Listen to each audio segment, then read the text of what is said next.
This talk is sponsored by the Center for Natural Living. All right, for the next act, voice and exit, we're going to have Catherine exit a baby outside. So, everybody, we're going to push together. So, is this on? Yes. Okay, and excuse me if I need to sit down. We brought out a chair just in case. It's kind of late and I'm kind of pregnant, so, sometimes I want to sit. So anyway, hi, my name is Catherine Bleish. My name is John Bush. And we are from the Bleish family farm in southeast Travis County. We have a 17-month-old daughter named Aliana, and another on the way, as you can see. We have a puppy back at home named Murray Rothbark. We have over 60 chickens, some peafowl, and a whole lot of vegetables going on our garden back at home. Now, unfortunately, we currently live in a society where children are taught to obey arbitrary authority. They are taught this at school, they are taught this in the home, they are taught this out in society when they interact with government and law enforcement. In particular, they are taught to turn to centralized institutions for healthcare, for food, and for problem solving. And when children are taught this growing up, it's no wonder that we live in a society where it seems like just about every aspect of our life is controlled through coercive hierarchical institutions and through fear, coercion, and violence. Now, John and I didn't see the correlation between what happens at home and what happens on the big picture out in society until we decided to start a family of our own.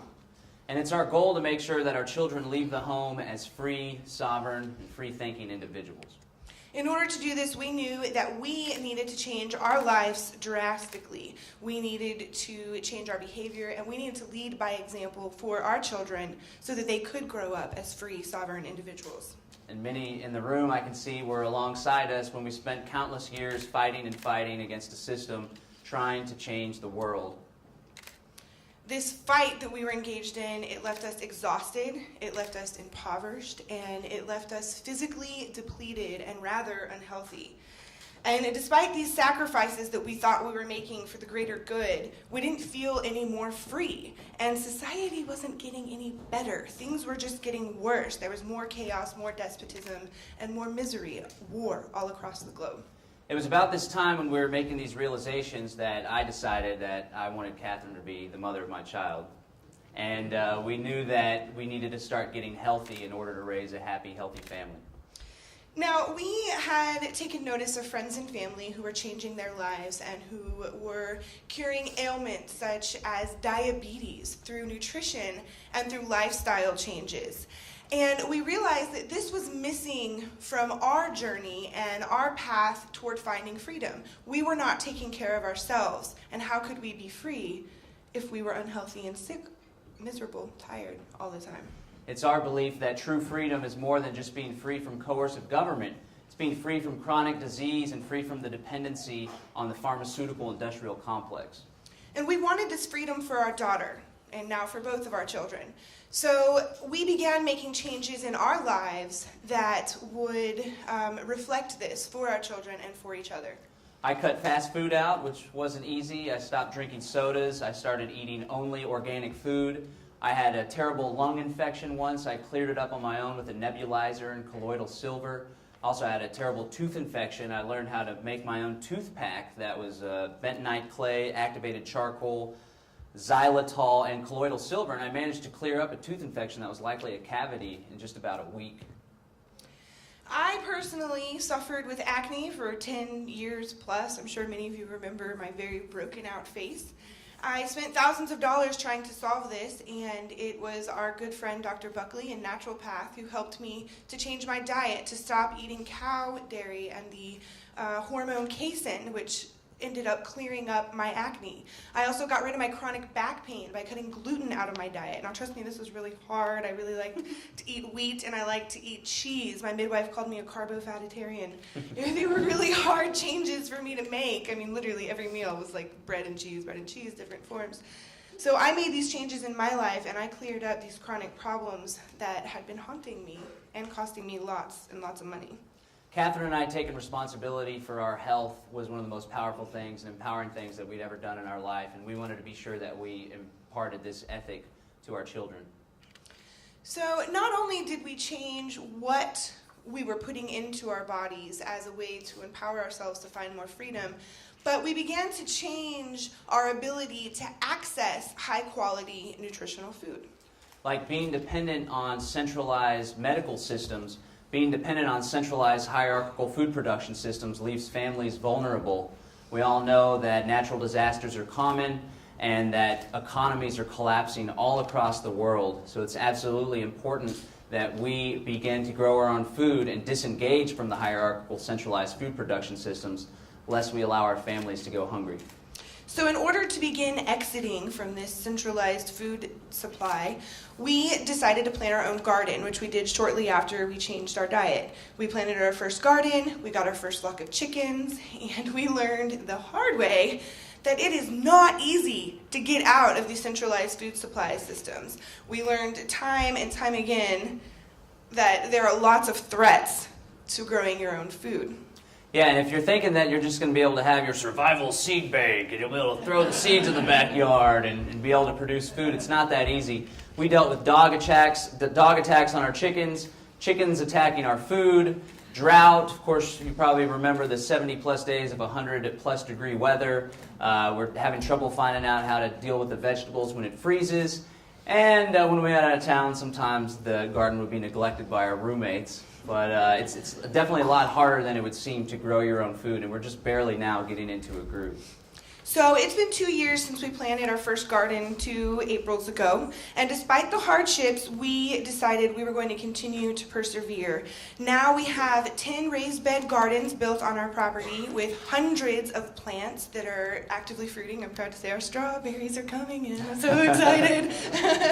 We have 63 chickens at different stages of life, and actually right now at home we have an incubator hatching chicks. There was only one that had hatched before we left, and I'm hating that we're missing the rest of them. Hopefully there'll be 8 to 10 by the time we get home. But it's well worth it to be here with you folks. Yes, it is. It's well worth it. So we just recently made our personal goal of becoming 50% food self-sufficient, meaning 50% of the food we consume in our daily diet we're going to be getting from our own farm, or we'll be trading with local farms. And in order to further that goal, we just planted 17 raised bed hugelkultur mounds. Hugelkultur mounds use rotting wood underneath the soil in order to retain moisture for the plants in drought conditions and also to gain nutrients. We're also going to be building some aquaponics systems through the Center for Natural Living, and we're going to be testing their efficacy and growing fish and vegetables on our farm to help fulfill our goal of 50% food self-sufficiency.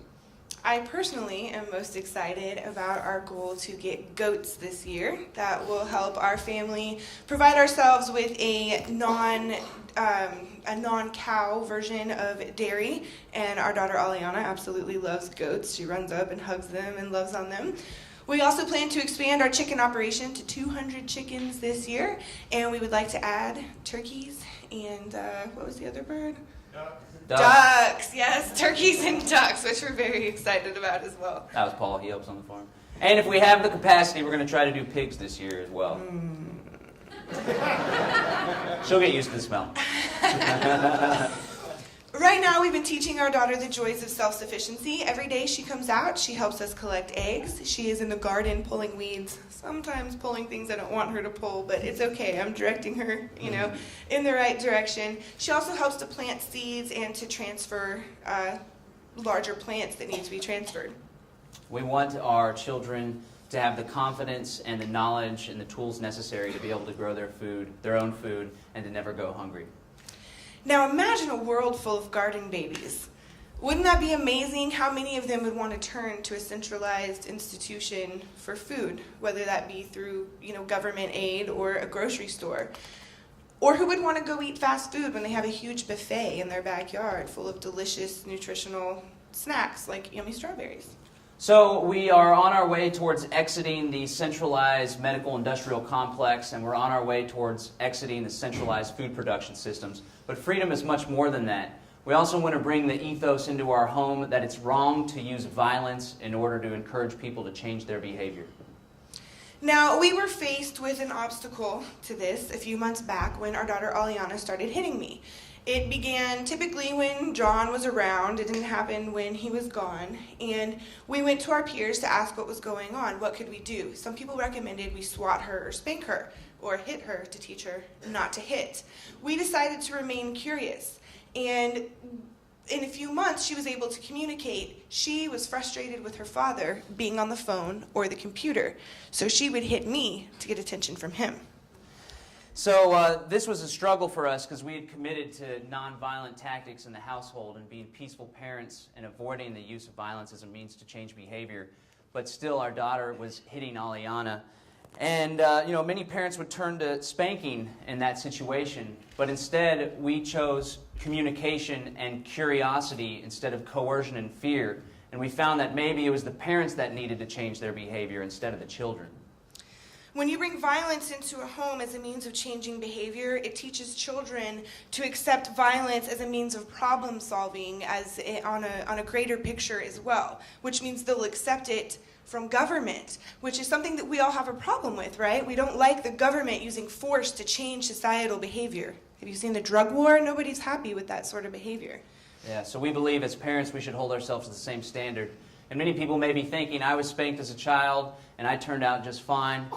But I encourage people to self-reflect. Maybe there's unintended consequences of the spanking that took place or the spanking that you're embarking upon your children.